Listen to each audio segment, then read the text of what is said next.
Voici un exercice à résoudre sur la fibre optique.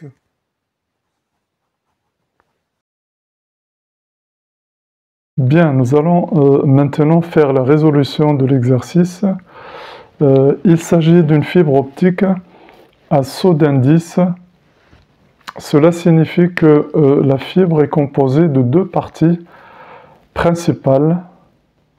Vous avez la gaine que je vais hachurer ici. Donc vous avez la gaine qui est là. En fait, la gaine, c'est un milieu transparent d'indice de réfraction 1,48. Donc son indice, il est toujours inférieur à celui du cœur.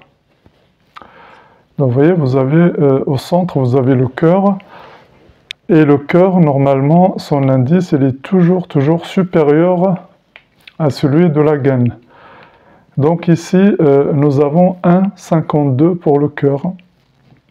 Sachez que la fibre se trouve dans l'aire d'indice 1. Voilà. Donc il s'agit d'un rayon qui arrive sur la fibre au point d'incidence I. Au point d'incidence I. Et qui est réfracté dans la fibre et qui arrive jusqu'au point J, ici. Et donc à ce point-là, soit il va se réfléchir totalement dans la fibre, c'est-à-dire qu'il va rester dans le cœur, soit il va se réfracter dans la gaine.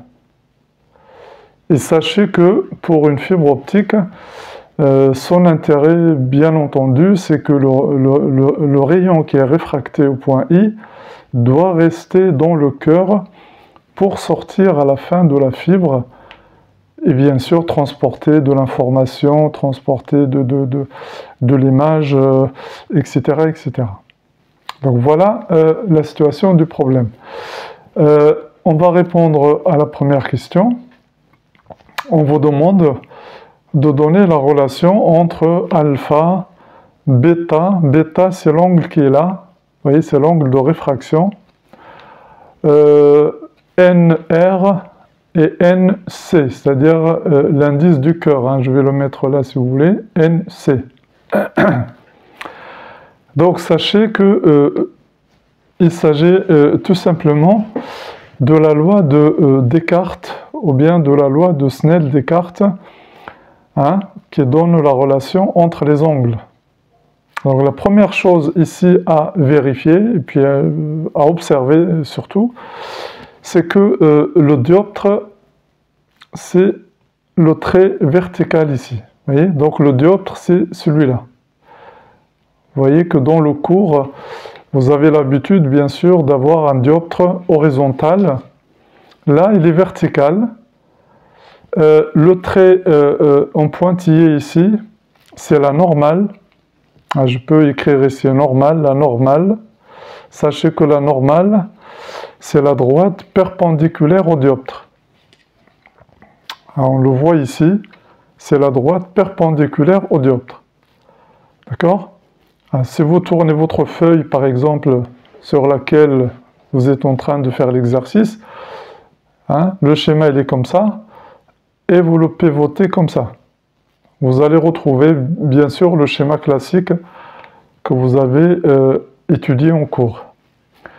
Donc, la loi de Descartes veut dire simplement que le sinus de l'angle dans le milieu numéro 1, c'est l'air, hein, d'accord, multiplié par l'indice de réfraction, bien sûr, de ce milieu, est égal, c'est-à-dire le dioptre, c'est égal au sinus de l'angle de réfraction, ici c'est bêta, multiplié par l'indice de réfraction de ce milieu.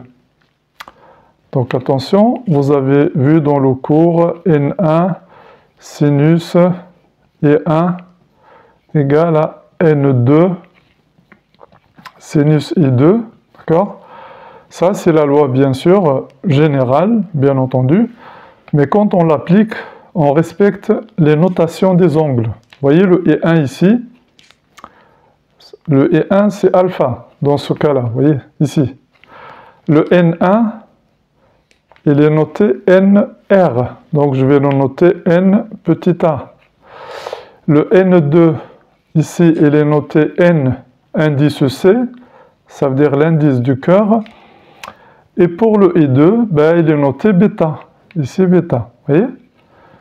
Donc une fois que vous avez fait la correspondance dans votre tête, ben, vous écrivez la loi NA sinus alpha égale NC sinus bêta. Sachez qu'entre l'indice de réfraction et le sinus, c'est une multiplication hein, qu'on ne met pas en évidence. Hein, d'accord? Ici. C'est une multiplication ici et là aussi. D'accord? Ah, je ne vais pas la mettre ici. D'accord? Donc la relation qu'on vous demande, c'est celle-là. Bien, nous avons trouvé la relation entre les angles et les indices de réfraction. Grâce à la loi, bien sûr, que j'ai citée au début de la question et que je vais écrire ici, hein, la loi de Descartes concernant les angles. Parfois, vous trouvez la loi écrite sous le nom de Snell-Descartes. Hein, Snell-Descartes. Voilà. Maintenant, on vous demande de déduire l'angle bêta en fonction de alpha, NC et NA. Donc, pour faire cela, on isole le sinus de bêta. Donc, je l'isole comme ça. C'est comme si vous faites la résolution d'une équation du premier degré. Égale à NR, sinus de alpha, divisé par l'indice de réfraction. Et puis pour passer à l'angle bêta, ben on utilise bien sûr la fonction inverse du sinus, qui est arc sinus de NA, sinus alpha, sur NC. Et là, j'aurais trouvé l'expression de l'angle bêta qu'on me demande dans la question. Donc l'angle bêta est égal à arc sinus de cette quantité-là.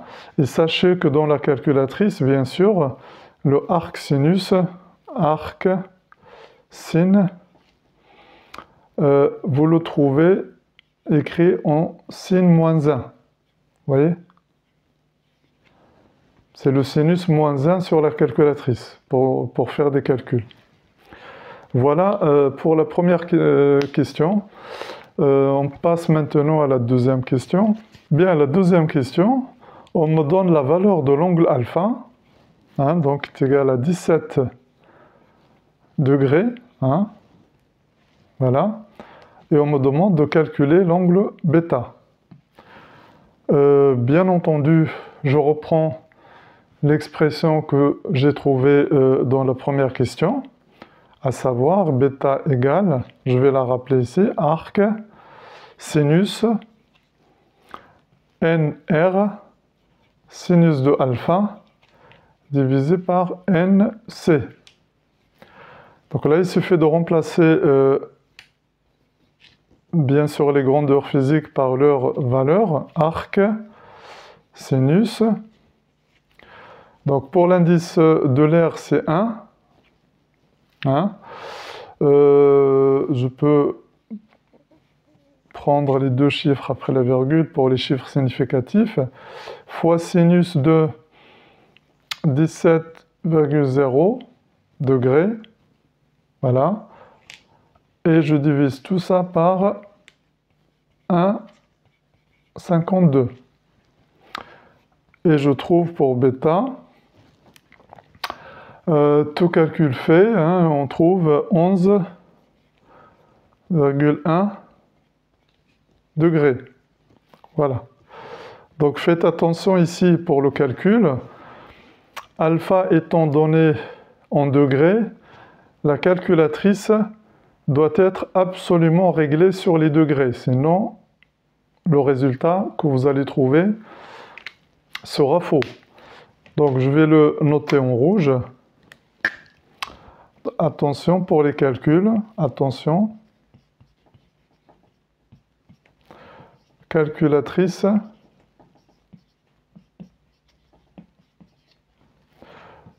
réglée en degrés.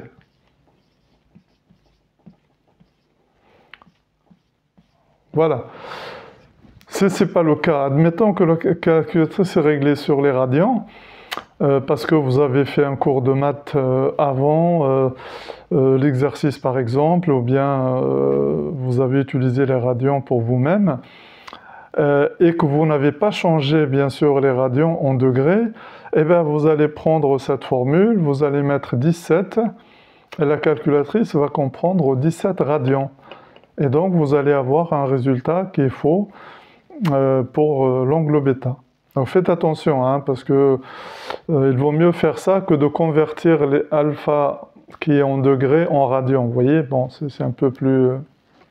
ça demande un peu plus de travail. Donc faites attention à cette remarque-là. Notez-la très très bien sur votre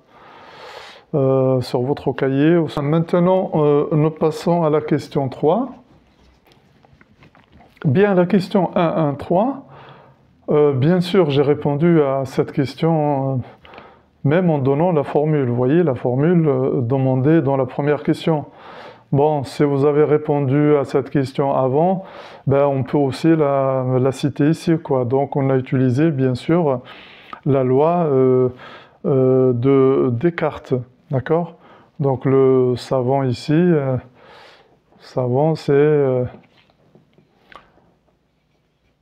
Descartes. Hein, voilà, c'est Descartes, c'est non Snell-Descartes. Hein, d'accord, Snell-Descartes, sachez que Snell-Descartes, c'est deux savants. Donc il y a d'abord Snell qui a travaillé sur le sujet et après Descartes a complété bien sûr les travaux de Snell. Donc voilà, soit donc savant avec S ou que Descartes, hein, vous aurez répondu à la question. Maintenant pour la question 1.2.2. 1.2.2, on vous demande de trouver la relation entre bêta et i. Quelle est la relation? Voilà, je vais écrire la question. Relation entre bêta et l'angle i. Donc sachez bien que le bêta, c'est l'angle de réfraction hein, qu'on vient de calculer. Donc la relation entre bêta et i, soit on écrit que la somme des angles d'un triangle, vous voyez, est égale à 180 degrés. Hein? Donc bêta plus i plus 90 degrés égale à 180 degrés, comme ça. Ce qui me donne bien sûr la relation demandée, à savoir bêta plus i égale à 180 moins 90 degrés, ce qui me donne bêta plus i égale à 90 degrés. Voilà ce qu'on me demande. Soit je fais cette méthode-là, à savoir les angles d'un triangle égal à 180 degrés. Là, j'ai bêta plus i plus 90 qui est là, parce que c'est un angle droit. Sinon, je sais que ici j'ai un angle de 90, donc bêta plus i égale à 90 degrés. Pourquoi? Eh bien parce que j'ai déjà un angle droit de 90 degrés, et comme ça la somme de ces deux valeurs voilà, me donne 180 degrés. Donc voilà, donc soit cette méthode, soit celle-là, c'est exactement pareil. Donc retenez que la somme des angles d'un... Voilà, je vais le mettre en rouge. Et ça, c'est toujours valable pour la fibre optique. Et ça vous permet de faire beaucoup de calculs d'angles quand on étudie la fibre optique. Donc je vais marquer en rouge la somme des angles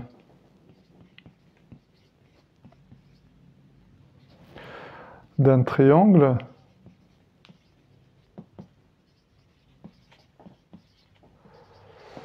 est égal à 180 degrés. 180 degrés. Donc ça, c'est très très important. Donc c'est ce que j'ai utilisé ici pour trouver la relation entre bêta et i. Donc vous voyez que maintenant je connais déjà bêta, je peux calculer la valeur de i. Vous voyez qui est là. Vous voyez, pour calculer la valeur de i, hein, je n'ai pas besoin d'appliquer la loi de Descartes. Rien que la loi sur les angles me permet de trouver sa valeur, parce que sinon je ne peux pas appliquer les lois de la réfraction, puisqu'il me manque des données ici, d'accord? Voilà pour cette question-là. La question précédente, c'était 1, 2, 1.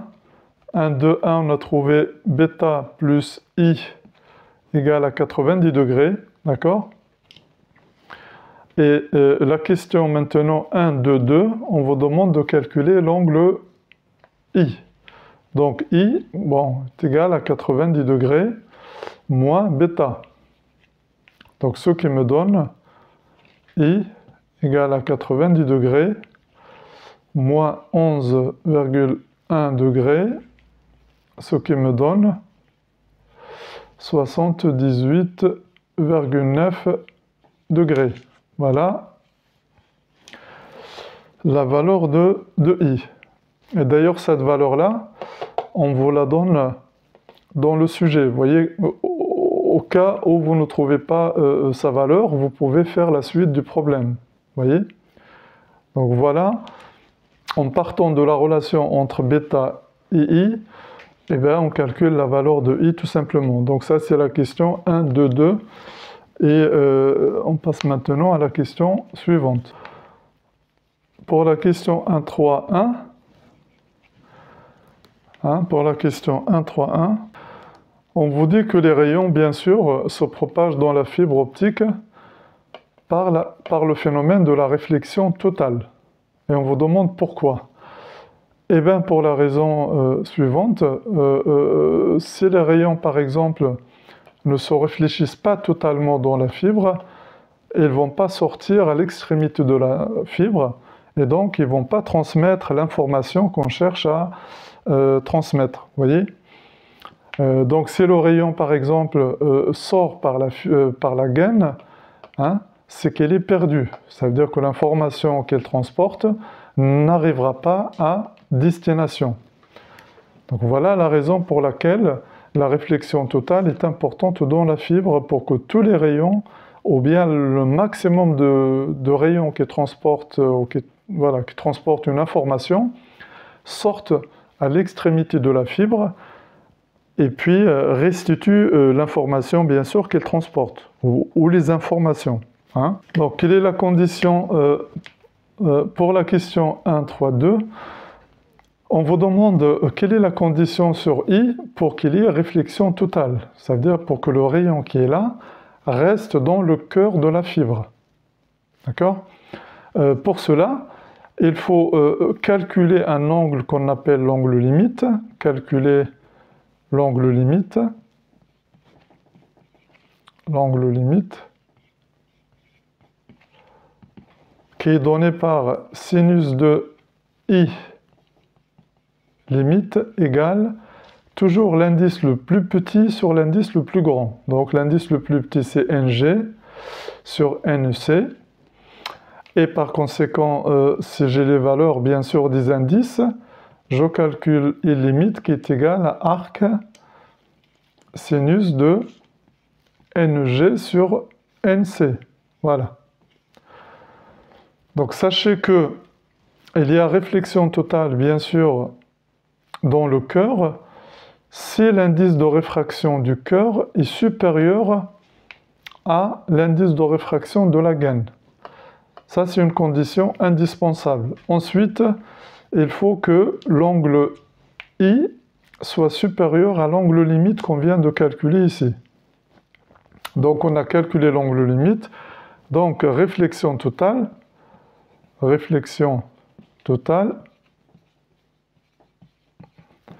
impose que I soit supérieur à I limite.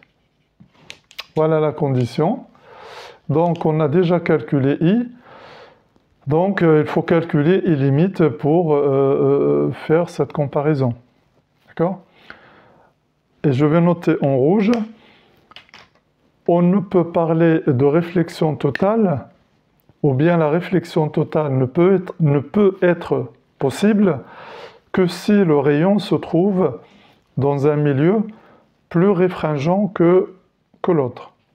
C'est-à-dire que, je vais le noter en rouge parce que c'est important, la réflexion totale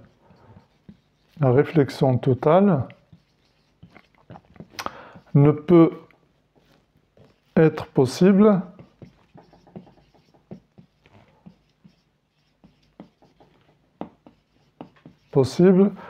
que si N1 est supérieur à N2. Ça veut dire l'indice du premier milieu est supérieur à l'indice du deuxième milieu. Si c'est le contraire, il n'y aura jamais réflexion totale. Ça veut dire qu'on ne peut jamais parler de réflexion totale. Donc, notez bien ça. La réflexion totale est possible, c'est-à-dire est possible ou ne peut être possible que si j'ai cette condition d'abord en premier. Ensuite, il faut que l'angle d'incidence, je peux l'appeler E1 si vous voulez, il faut qu'il soit supérieur à un certain angle qu'on appelle l'angle limite et que j'ai défini en haut. Donc voilà, donc ça c'est important à retenir, d'accord, pour prévoir la réflexion totale dans un exercice. Si vous voyez que le rayon, par exemple, vous voyez, regardez le rayon ici, qui est dans l'air, il pénètre dans la fibre par le phénomène de la réfraction. Tous les rayons qui sont dans l'air ici se réfractent dans la fibre. Il n'y a jamais de réflexion totale sur le dioptre qui sépare l'air du cœur ou bien l'air de la gaine. Pourquoi? Parce que l'indice de réfraction du milieu numéro 1, c'est-à-dire NR, est inférieur à l'indice de réfraction, bien sûr, du milieu numéro 2. Donc, dans ce cas-là, il n'y a jamais réflexion totale sur le dioptre. Bien, pour la question 1.3.3, on vous rappelle l'angle d'incidence sur le dioptre cœur-gaine, ici. On vous rappelle les indices, vous avez les indices de réfraction du cœur et de la gaine, et on vous demande est-ce que la condition sur la réflexion totale est vérifiée dans ce cas-là. Donc, je rappelle que sinus de I limite égale NG, ça veut dire gaine sur N cœur. Remarquez bien que je mets toujours l'indice le plus petit sur l'indice le plus grand, parce que si vous faites le contraire, vous allez trouver le sinus d'un angle supérieur à 1, c'est-à-dire égal à 1 quelque chose, vous voyez, ça va être supérieur à 1, et un sinus, il est toujours compris entre moins 1 et 1. Faites attention, je le rappelle ici,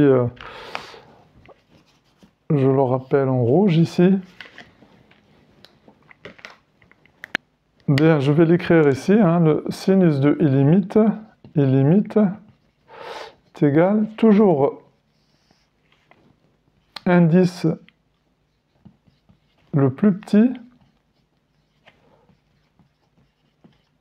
c'est-à-dire l'indice de réfraction, le plus petit, sur l'indice le plus grand.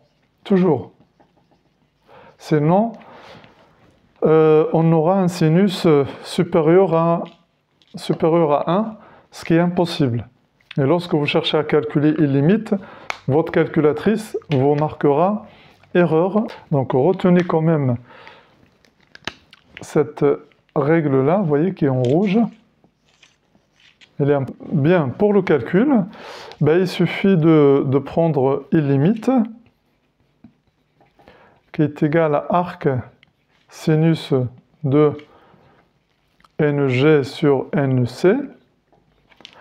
Et ensuite, il suffit de remplacer par les valeurs pour calculer I limite. Donc, c'est ce que je vais faire. Donc, I limite égale arc sinus de NG, c'est 1,48. Voilà. Divisé par 1,52. Et donc, je trouve à peu près 76,8 degrés. Donc, on remarque bien que le I, hein, qui est ici, vous voyez, le I qui est là, il est supérieur à I limite. Donc, il y a réflexion totale dans la fibre. Réflexion totale dans la fibre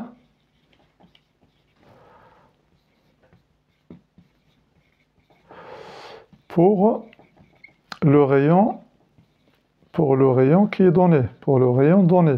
Attention, c'est pour le rayon, bien sûr, qui fait un angle de 17 degrés par rapport au dioptre R cœur, c'est-à-dire pour ce rayon-là. D'accord ? Bien, pour la question 1, 3, 4, nous avons déjà trouvé la relation entre bêta II, hein, c'est bêta plus I égale à 90 degrés. Donc, I égale à 90 degrés moins bêta. Dans notre intérêt, I doit être grand pour qu'il y ait réflexion totale. Voilà, il faut qu'il soit le plus grand possible. Pour que I soit le plus grand possible, il faut que bêta soit le plus faible possible, ici. D'accord? Donc, bêta, lorsque bêta diminue, I augmente. Donc, alpha doit être faible. D'accord? Car si on écrit la loi de Descartes, NR sin alpha égale à NC sin bêta, lorsque alpha diminue, bêta diminue aussi. D'accord? Donc, plus alpha est faible, plus bêta est faible, et par conséquent, I est grand. Donc, dans notre intérêt, alpha doit être faible. Donc, pour avoir le maximum de chances,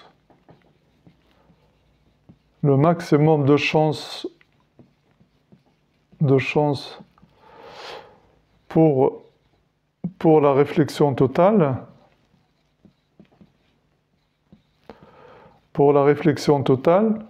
ben, il faut que alpha soit faible.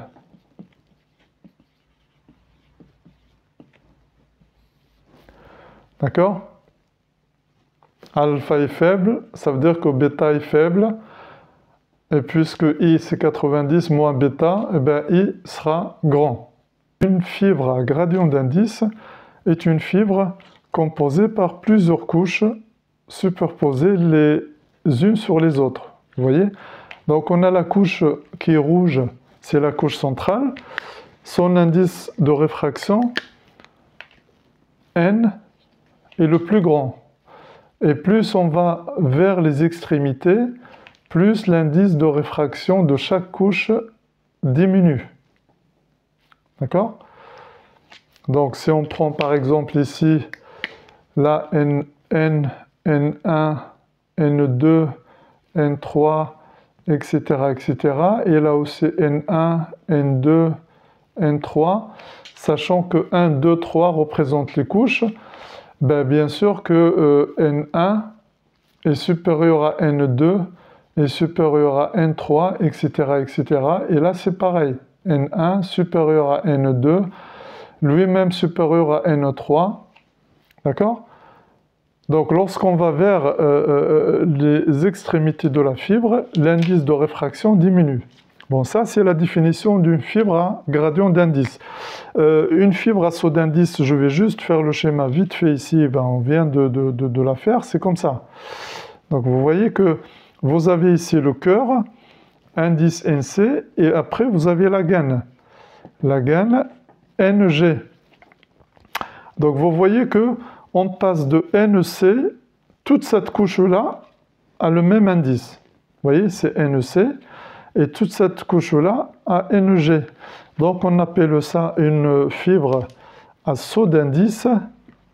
Saut d'indice, pourquoi? Parce que l'indice passe d'une valeur très grande à une valeur très faible. Voilà. Et que tout le cœur a le même indice de réfraction. Et toute la gaine a le même indice de réfraction. Ici, c'est différent, vous voyez? Bon, ça, c'est une petite explication pour la fibre à gradient d'indice. Le mot gradient veut dire variation d'indice. L'indice varie du centre vers les extrémités. Vous voyez, il varie du centre vers les extrémités. Et puis, il baisse au fur et à mesure qu'on s'écarte du centre. Voilà la définition. Maintenant, nous allons répondre aux questions posées. Bien, pour la question de 1, d'abord, je rappelle une règle importante sur le schéma qui est là. Lorsque l'indice de réfraction N1 est inférieur à N2, eh bien, l'angle E1 est supérieur à I2. Donc, les deux inégalités sont inverses l'une de l'autre. Donc, ici, normalement, j'ai des couches d'indices différents, sachant que l'indice le plus grand, c'est l'indice de la couche centrale, c'est-à-dire rouge, et ça diminue au fur et à mesure qu'on s'écarte vers les extrémités, c'est-à-dire soit le haut, soit le bas. Hein? Et bien entendu, c'est symétrique, c'est-à-dire que l'indice ici, c'est le même que la couche qui est en dessous, c'est-à-dire qu'il y a une symétrie, bien sûr, des couches. Ah, d'accord? Parce que c'est tout simplement, ce sont des couches cylindriques, hein, si je fais un schéma ici vite fait comme ça, hein, vous voyez, ce sont des couches cylindriques comme ça, etc., et qui vont jusqu'au centre. Donc ici, je remarque, bien entendu, hein, si je trace la normale, par exemple, en un point donné, ici, par exemple, hein, la normale ici, d'accord? Donc je vois que l'angle ici, là, il est plus grand que celui-là. Si je prends un autre normal ici, par exemple, ici, d'accord? Là, hein, on voit que l'angle ici, il est supérieur à celui-là. Donc ça veut dire que l'indice ici, il est plus petit que celui-là, et ainsi de suite, hein, on peut descendre jusqu'au trait rouge, hein, jusqu'à la couche rouge, dont l'indice est le plus grand. Donc, voilà, on peut expliquer les choses comme ça, hein, en mettant des normales, et puis en comparant, bien sûr, les angles d'incidence et de réfraction. On remarque aussi que lorsqu'on passe de la couche centrale vers l'extrémité, que le rayon lumineux, vous voyez, le rayon lumineux s'écarte de la normale progressivement jusqu'à se réfléchir sur la dernière couche. Et cette situation ne peut se produire que lorsqu'on passe d'un milieu plus réfringent vers un milieu moins réfringent. Vous voyez, le fait que le rayon s'écarte de la normale. Vous voyez? Hein, si je refais le schéma ici de... Donc ça, le schéma qui est là, c'est lorsque le rayon descend, bien sûr, des couches supérieures vers la couche centrale. C'est ce schéma-là qu'il faut voir. Vous voyez, regardez. C'est-à-dire que le rayon se rapproche de la normale. Plus on descend, plus il se rapproche de la normale. Et pour l'autre cas, c'est-à-dire si je prends, par exemple, ici 2 dioptres, de dioptres, comme ça, avec un rayon lumineux qui arrive comme ça. Donc il va s'écarter de la normale, vous voyez, il va s'écarter de la normale, vous voyez, et 1 et 2. Donc ici N1, N2, donc ici N1 est supérieur à N2, donc I1 est inférieur à I2. Donc ça, vous voyez ce schéma-là, là, c'est ce qui se passe ici lorsqu'on passe de la couche centrale vers l'extérieur. Et ce schéma-là, c'est lorsqu'on passe des couches extérieures vers le centre. Vous voyez qu'on voit que, bien sûr, les rayons se rapprochent de la normale et là, ils s'en écartent. Donc tout ça explique bien sûr que l'indice de réfraction, bien sûr, diminue en partant du centre de la fibre vers l'extérieur. Bon, pour la question 2.1, on vous demande de définir l'indice de réfraction d'un milieu. Sachez que l'indice de réfraction d'un milieu, il est défini comme étant la célérité, bien sûr, de la lumière dans le vide sur la célérité dans le milieu transparent. Donc ça, c'est la définition. Avec, bien sûr, c'est dans le vide, c'est 3 à 10 puissance 8 mètres par seconde. Et le C dans le milieu, bien sûr, il est donné selon le milieu transparent. Donc, vous voyez qu'on divise deux vitesses, une vitesse par une autre vitesse, donc l'indice de réfraction n'a pas d'unité. C'est pour cela qu'il est toujours représenté par un nombre. Donc, voilà le rappel un petit peu de la formule. Parfois, vous la trouvez écrite comme ça, C0 sur V. Donc, C0, bien sûr, c'est la célérité de la lumière dans le vide. Et V, c'est la célérité de la lumière dans le milieu transparent. Donc voilà le rappel de l'indice de réfraction. Qu'est-ce qu'on peut dire sur l'indice de réfraction par rapport à la vitesse? Alors, plus l'indice de réfraction est grand, voyez, plus la vitesse est faible. Et plus l'indice de réfraction est faible, plus la vitesse est grande. Donc vous voyez qu'ils sont inversement proportionnels. Pour la question 2.2, on vous donne des trajectoires différentes et on vous demande que les trois rayons sont rentrés en même temps dans la fibre et ressortent en même temps de la fibre. Comment ça se fait alors que le rayon rouge a parcouru une distance beaucoup plus grande que le rayon noir ici par exemple? Eh bien, ça s'explique par le fait que n égale à C0 sur V, d'accord? Sachant que vers les extrémités de la fibre,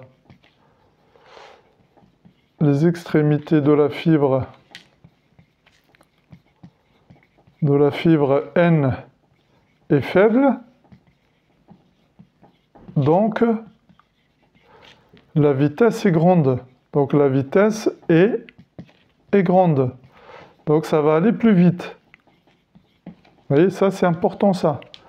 Donc ça c'est la fibre, hein, on est d'accord, hein, plus ça c'est le centre de la fibre. Donc plus on va vers le haut, plus l'indice diminue et donc la vitesse augmente. Et plus on va vers le bas, plus l'indice de réfraction diminue et donc la vitesse augmente. Donc vous voyez que l'indice et la vitesse sont inversement proportionnels. Et au centre, bien entendu, il parcourt un chemin moins long, mais il met plus de temps. Pourquoi? Parce que sa vitesse est faible. Donc au centre, n, hein, l'indice, hein, d'accord? N est grand, donc V faible. Et par conséquent, bien sûr, la variation de l'indice de réfraction compense la valeur de la vitesse et les rayons se retrouvent bien entendu ensemble à la sortie de la fibre alors que les distances parcourues ne sont pas les mêmes. Voilà la réponse à cette dernière question. Retenez que ce qui est important, c'est que l'indice de réfraction et la célérité sont inversement proportionnels. Si vous trouvez un indice très grand dans un milieu donné, sachez que la célérité de la lumière dans ce milieu est très très faible. Et si vous trouvez que l'indice est faible, eh bien, la célérité est grande.